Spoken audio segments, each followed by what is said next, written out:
स्वभावचिन्मयानन्दम् कृपापूर्णम् जगत्पतिम् हरिषड्वर्गजेतारम् नित्यानन्दगुरुम् भजे।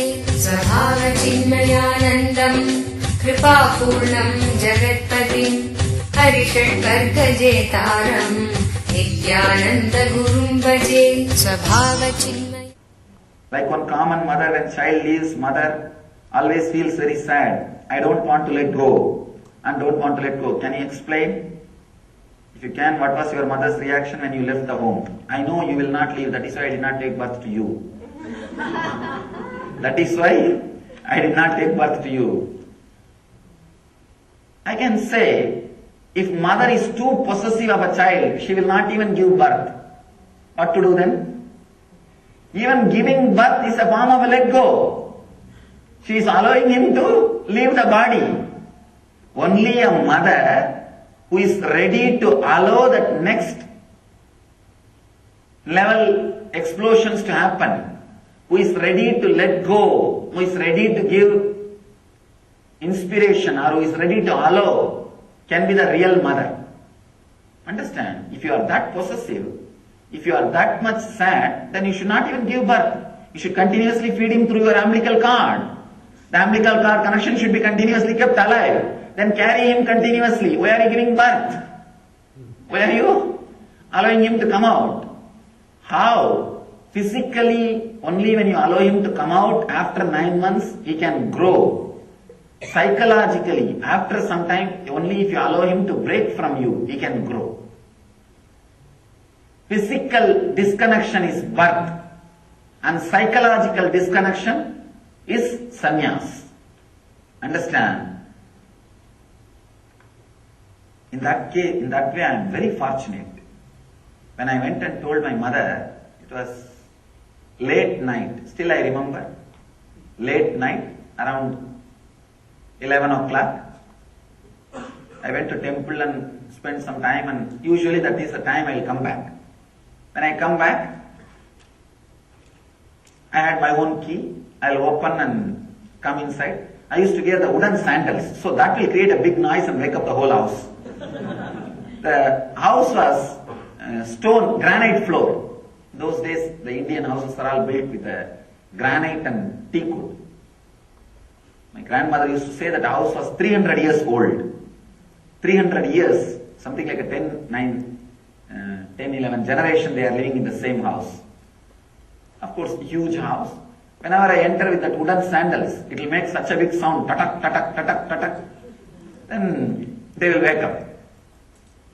She will wake up and prepare my food if I want to eat.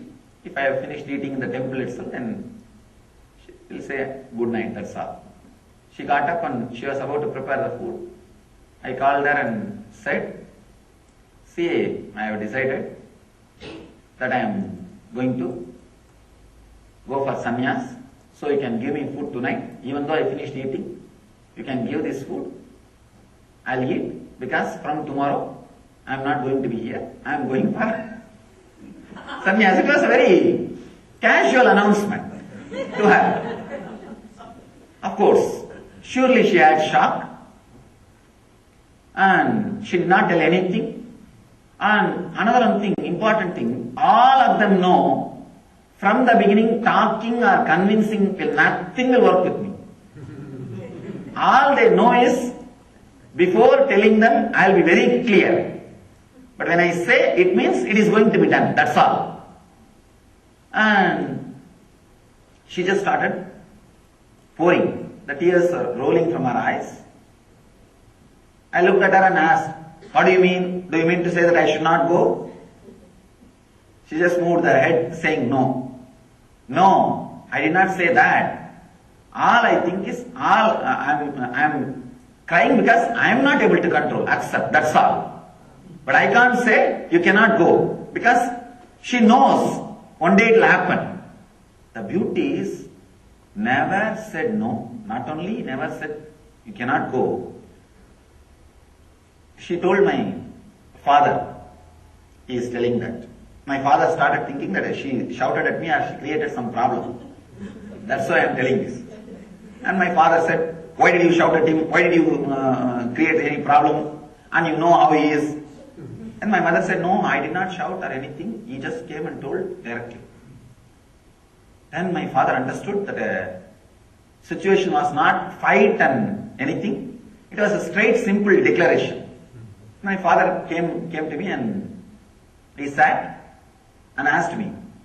One funny thing, even in those days they used to call me as Swami. Even in those days the title was Swami. He asked me, what Swami, what you are telling? I heard that your mother was telling something.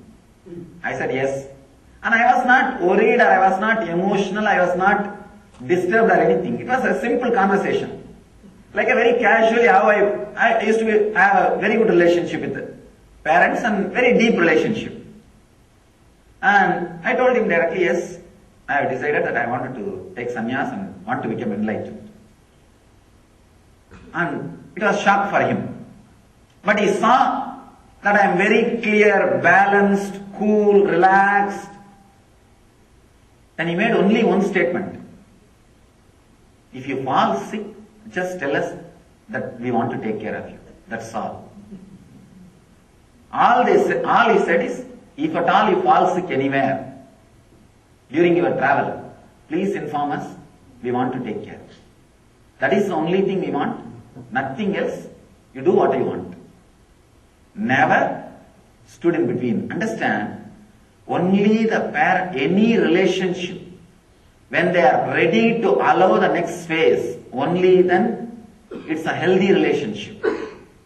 I have seen thousands of youngsters who are really inspired, bold enough, courageous to take up this path, seeking, but did not even had a chance to explore because of parents.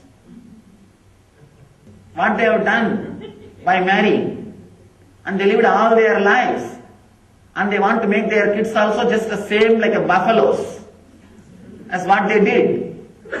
No, it's a lesson. Whoever listens, let it be in record. That's why I am talking. It's forever in the future. Understand? Very rarely few souls get the inspiration to explore. If at all, you see, I am not saying train your kids or force your kids to become Swamis. No. If at all they discover that click, do not stand in between. You will be blessed. If you don't, stand in between. Stop from all your attachment. Even if he tries and struggles and becomes a failure, nothing wrong.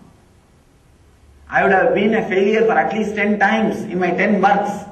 That's why this time I am successful. So it is good. Any exploration, any research, any adventure in the conscious field should be encouraged, allowed and supported. Try at least not to do that regular mistake in your life.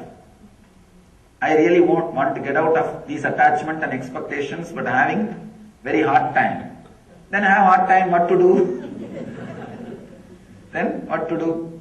That was one great thing. Still I always remember them with so much of respect and gratitude just because they did not disturb. Nothing else. Neither they disturbed before enlightenment, nor they disturbed after enlightenment. That is the great thing. Shivoham, Shivoham, Shivoham.